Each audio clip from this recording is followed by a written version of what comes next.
Bienvenidos a este programa de La Tribuna. Esta semana hemos decidido darnos un pequeño respiro. No vamos a hablar de política, aunque podríamos hacerlo porque todavía se están constituyendo los ayuntamientos y hay muchas cosas incógnitas por despejar, pero eso lo dejaremos para la semana que viene. Hoy hemos querido que ese respiro nos lo dé nuestra invitada de hoy, Elisa Álvarez, que es psicóloga social por la Complutense de Madrid, también es experta universitaria en política social y servicios sociales, directora de Interac, que trabaja con los niños y niñas de altas capacidades y además creo que tiene la propiedad intelectual del proyecto de los grupos de alto rendimiento hogar.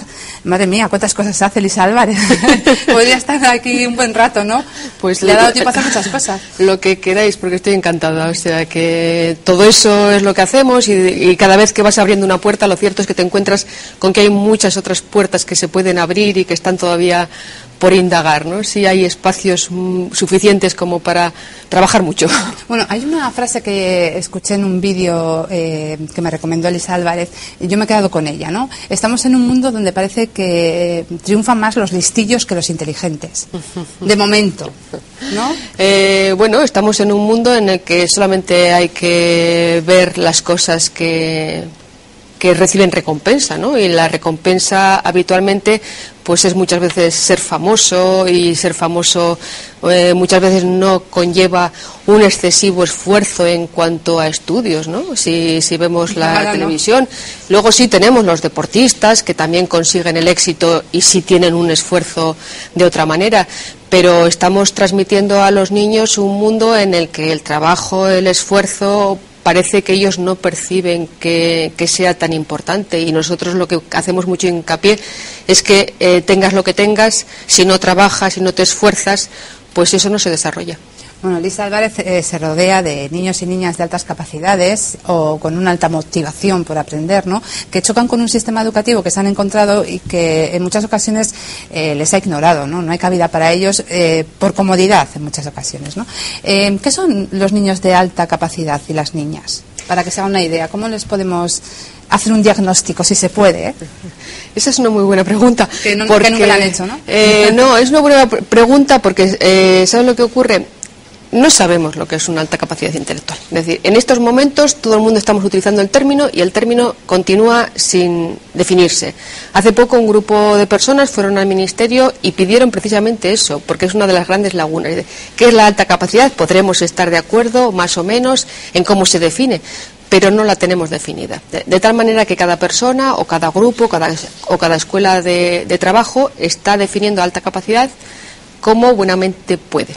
Entonces, uno de los grandes retos es definirlo. Así como sobredotación, todo el mundo sabíamos, porque hay una definición de la Organización Mundial de la Salud que dice que sobredotada es la persona que tiene un 130 o más de cociente intelectual. Alta capacidad depende de dónde hagas el corte. Hay personas que dan el corte en unos sitios, todavía referidos al CI. Hay personas que consideran CI y otros componentes, como tú también decías antes, motivación, incluso creatividad, y todo eso es urgente definirlo, ¿no? Otra cosa es el diagnóstico, claro. Tú no puedes diagnosticar algo sin saber previamente qué es, ¿no? Es decir, esto es una mesa, a partir de sabemos que es una mesa, ¿no? Podremos encontrar otras que tengan las mismas funciones o podremos buscar una mesa en algún sitio, pero si no sabemos, no tenemos definido lo que es una mesa, pues muy difícilmente vamos a saberla distinguir de una silla. Un poco parecido nos está ocurriendo. Bueno, lo que pasa es que hay una idea generalizada, ¿no?, en la sociedad. Cuando hablas de niños de altas capacidades, te puede sonar a niños que son brillantes en el colegio, que sacan muy buenas notas, que se aprenden todo. Sin embargo, tengo datos del 2000, no sé si han cambiado. Hay niños que son de altas capacidades, pero que fracasan en el colegio, entre un 35 y un 50%, pone aquí, y luego que tienen otros un bajo rendimiento hasta un 75%, ¿no? O sea, que es difícil de distinguirlos, ¿no? Es que hay un talento que se llama el talento académico, que hay una serie de circunstancias que hace que uno triunfe en la escuela, ¿no? Pero eso solamente sería un tipo de capacidades que se unen, pues como puede ser la memoria, como puede ser un pensamiento más lógico-matemático, más convergente, ¿no? Eso da lugar a que tú puedas triunfar. Hay otros muchos tipos de capacidades que no te aseguran de ninguna manera el éxito académico, ¿no? Es terrible que estos críos tengan un fracaso escolar, pero lo que, bueno, también es cierto es que la escuela, bueno, pues tiene los recursos que tiene y muchas veces no se puede plantear realizar actividades. Estos niños son considerados niños con necesidades educativas especiales y hay que entender que, bueno, pues esto que tenemos, lo que conocemos como CI, que se reparte en la campana de Gauss. La campana de Gauss es una campana simétrica. En la misma cantidad de niños que hay con dificultades para aprender, que casi los tenemos bastante bien diagnosticados, la misma cantidad hay niños con facilidades para aprender. Estamos dedicando unos recursos necesarios y estupendos para atender a ese grupo y creo que nos estamos olvidando todos, la sociedad en su conjunto, de los niños que tienen facilidad, que están en el mismo grupo, en el grupo que recoge la ley de necesidades educativas especiales. Y yo creo que sí que hay que hacer un llamamiento muy general a la sociedad a que este es un lujo, perder a estos niños que no nos podemos permitir. Bueno, hay una historia que suele contar Elisa Álvarez que me gustaría que repitiese, de esa persona que hizo un estudio, se dedicó a los que tenían cociente intelectual muy alto, ¿no? Y se dedicó durante varios años a seguirles, a ver qué es lo que iba a pasar, ¿no?, en el futuro con esas personas. Pero, sin embargo, lo que vio al final nos puede sorprender, ¿no? Sí. Bueno, eso es un estudio muy conocido, el estudio que hizo Terman a principios del siglo pasado. Creo que empezó por 1940 más o menos, o 30 o 40, y hizo un seguimiento a personas que él consideraba superdotadas. Creo que fueron 1.526 personas durante más de 50 años. Estuvo midiendo, viendo cómo evolucionaban y qué pasaba con sus vidas, ¿no? Y partía de la hipótesis de que estas personas iban a tener unos logros y una producción excepcional, precisamente por esa característica de que tenían unos CIs muy altos, ¿no? Y cuando terminó su estudio, después de 60 años de seguimiento, tuvo que reconocer pues que el CI no determinaba aquel tema tal y como él lo había planteado. Ninguno había hecho, bueno, alguno había hecho, pero no era significativamente sobresaliente los productos, lo que ellos habían conseguido a lo largo de su vida, ¿no? Yo creo que el estudio es muy interesante y hay otro dato todavía más curioso, ¿no?, que fueron que hubo muchas personas evidentemente que se quedaron fuera de ese estudio, que no entraron entre esos 1.526 personas a analizar. 2 de esas personas que quedaron fuera fueron premio Nobel. Entonces, parece ser que el CI no sería el factor único y esencial para determinar qué persona va a tener una producción que, bueno, pues que sea valiosísima para la humanidad, ¿no? Y es que hay algo más potente que la energía nuclear, ¿no? La voluntad, ¿no? Eso decía Einstein, hubiese pasado a la historia por sus citas y no hubiese sido por su teoría de la relatividad. Es maravilloso, sí. Bueno, hemos visto imágenes de uno de los lugares del GAR, de ese centro de alto rendimiento. Es una metodología innovadora, ¿no?, que se utiliza para estos niños. Una entrega de diplomas que hicieron hace poco en Sestao, se trabaja en varios ayuntamientos, ahora lo comentaremos. ¿Para qué sirven exactamente los GAR? Luego veremos a alguien que lo va a explicar muy bien. Pero bueno, en principio... Bueno, pues los grupos de alto rendimiento es un recurso de innovación pedagógica. Lo que hacemos es algo que nunca se había hecho hasta ahora, ¿no? Después de que Terman llegara a aquella conclusión de que el CI no determinaba, no obstante, todos los recursos que se continúan poniendo al alcance de los niños es precisamente continuar exigiendo una cantidad de cociente intelectual. Es decir, tú quieres entrar a un recurso especial, tienes que demostrar que tu CI es de 130 o más. Nosotros somos los primeros, por eso, como comentabas anteriormente, bueno, tenemos un registro de propiedad intelectual sobre los grupos de alto rendimiento y nuestro planteamiento dice que el CI no determina, que hay otras cuestiones que son tan importantes o más que el cociente intelectual. Y vamos a hacer y tenemos un proyecto en el que los niños, digámoslo así, bueno, los niños y las niñas, siempre evidentemente me estoy refiriendo a ambos sexos, se captan de una manera natural, de tal manera en que ven la oferta, es una oferta extraescolar, y ellos deciden si eso les gusta o no les gusta, ¿no? De la misma manera que les podemos llevar a fútbol, a ballet, a música, y ellos tienen la posibilidad de desarrollar esas habilidades y si no les gusta fútbol o ballet o música, no es nada traumático, pues lo dejan y ya encontrarán su vocación. Nosotros pretendemos algo parecido, ¿no? hacemos una oferta para desarrollar otro tipo de habilidades más cognitivas y van, prueban y si les gusta se queda. Esa quizás es lo más revolucionario del proyecto, ¿no? Algo que al final también parece tan sencillo. Bueno, pues este es el esquema con el que trabajamos en los grupos de alto rendimiento, ¿no? Es el primer sitio donde para entrar a un recurso de estas características no se exige una certificación de cociente intelectual. Bueno, pues Elisa Álvarez lo ha explicado muy bien, pero hay un participante en el GAR, Miquel, que lo explica, ¿puedo decir que aún mejor? Muchísimo mejor. Vamos a escucharlo.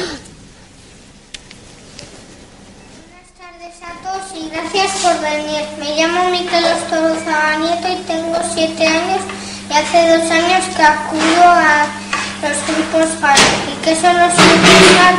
Son grupos de alto rendimiento intelectual que fueron creados por la psicóloga Elisa Álvarez para ayudar a los niños con altas capacidades o muchas ganas de aprender.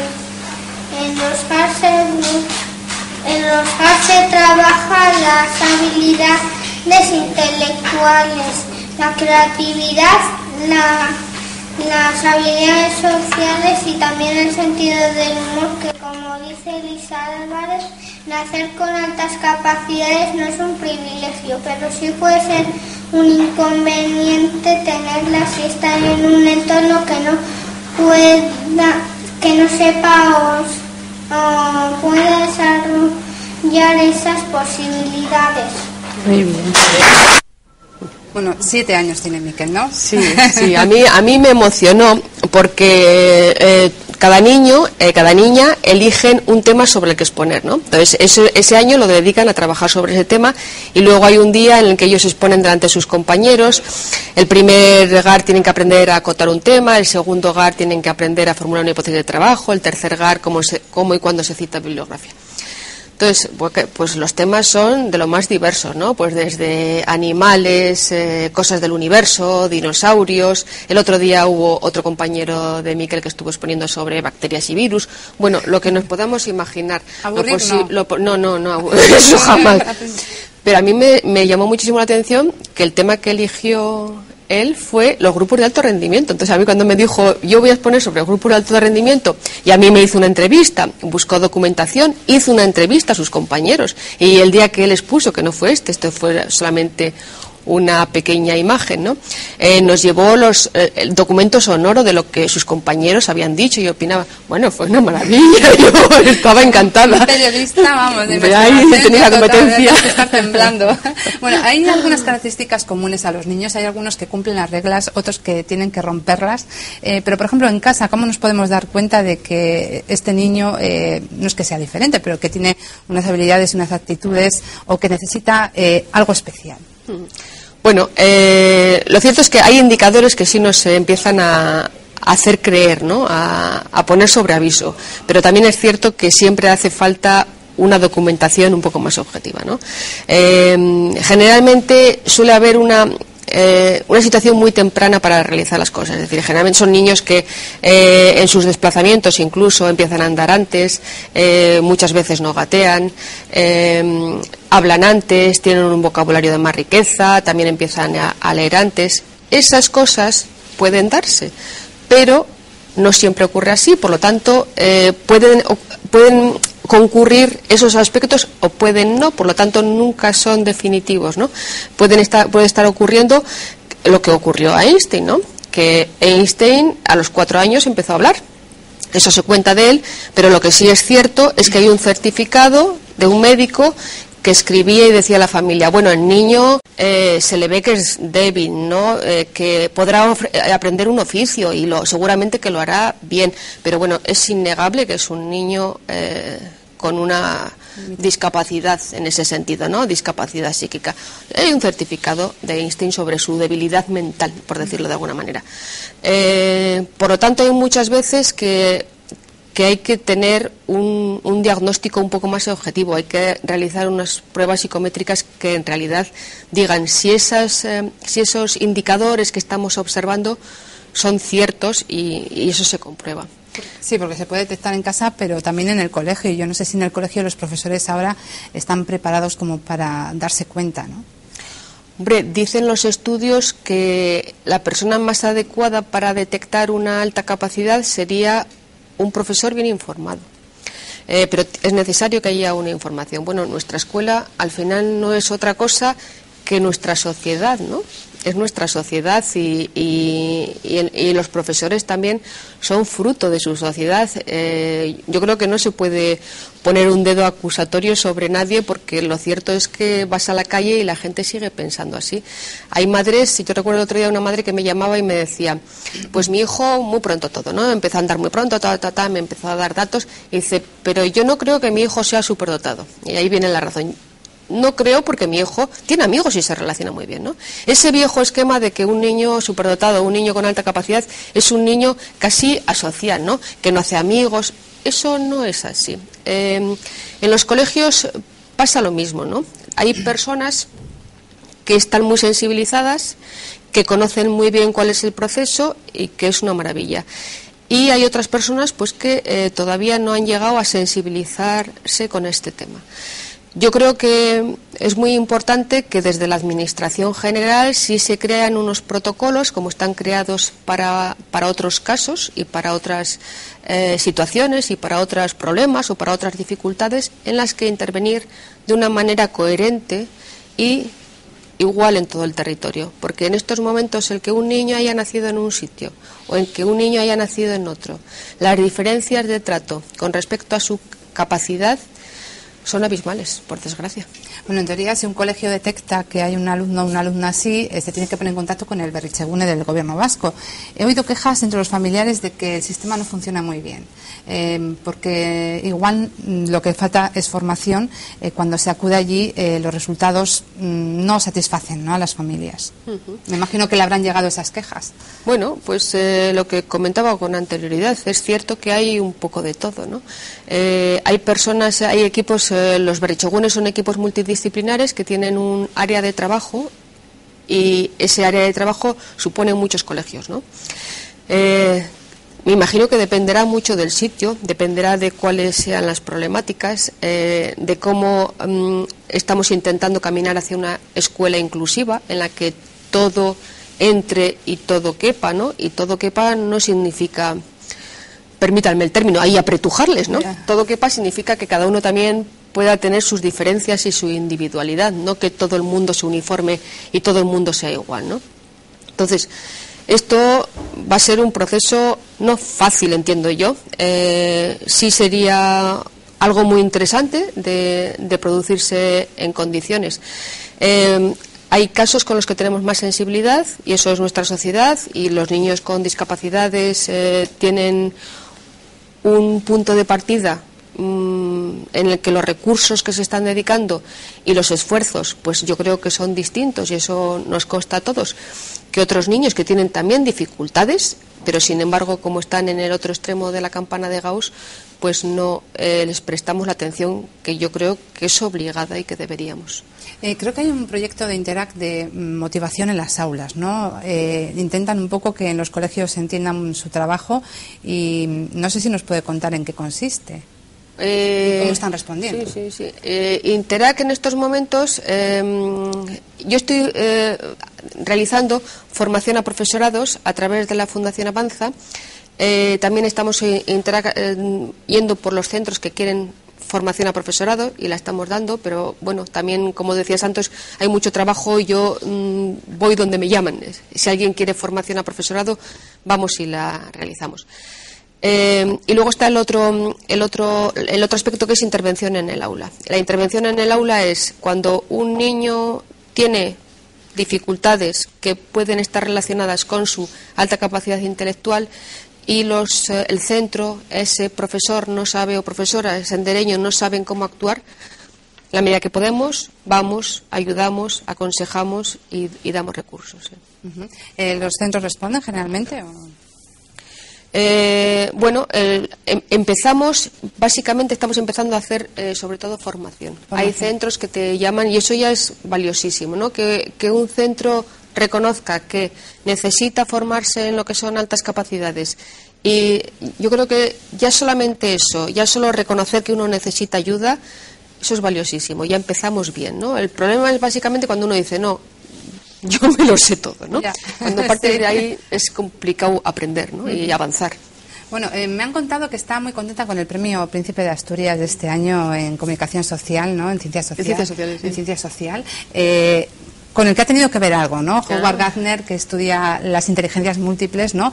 Y que ustedes han, podemos decir, impulsado su candidatura, Sí, ¿no? sí. Le han apoyado, así que contentísimos. ¿Qué es lo que dice Howard Gardner? ¿De qué nos va a servir conocerlo un poco más? Howard Gardner es más conocido por el tema de las inteligencias múltiples, ¿no? Alberto Flaño, que es el presidente de la Fundación Avanza, hace unos meses nos mandó un correo a las personas del patronato. Yo tengo la suerte y el orgullo de estar en el patronato de la Fundación Avanza, diciéndonos que a ver qué nos parecía proponer a Howard Gardner para el Príncipe de Asturias. Ay, a mí me parecía maravilloso, porque me parece que abre un debate sobre lo que son las altas capacidades y otras maneras de enfocarla, que nos va a ayudar a toda la sociedad. Entonces empezamos a hacer campaña, ¿no? para que la gente votase a Howard Gardner, y la sorpresa extraordinaria es que el otro día me llama Alberto y me dice: Elisa, dentro de 15 minutos van a hacer público que Howard Gardner ha ganado el Príncipe de Asturias, pero a mí me han llamado para decirme ya, enciende la televisión para verlo, ¿no? Información privilegiada. Sí, un poco. Bueno, pues eso, bueno, estábamos encantados. Howard Gardner habla de las inteligencias múltiples. Él habla de que cuenta y demuestra que hay 8 tipos de inteligencias, ¿no? Que la inteligencia no es una, como veníamos hablando. Lo que ocurre es que también el término inteligencia lo utilizamos con exceso, y inteligencia hay que entenderlo a un nivel más pequeñito, que cuando queremos entender la inteligencia como un factor G. Habla de 8 inteligencias y siempre se me escapa alguna, pero seguro que tú me vas a ayudar. La lógico-matemática, Ay, la madre. lingüística, Que me deja mal. la espacial, la musical, la kinestésica, la interpersonal, la intrapersonal y la naturista. Creo que la primera vez que las digo todas. Como no me acuerdo ahora mismo. Creo que es la primera vez que las digo todas. Y luego tuvo otra historia preciosa. Howard Gardner intentó demostrar la inteligencia ética. Yo creo que estamos muy necesitados de demostrar la inteligencia ética. De momento no... ¿Qué es la inteligencia ética? Pues la inteligencia ética es ese otro factor, ¿no? Es cuando uno ve otras grandes cosas, ¿no?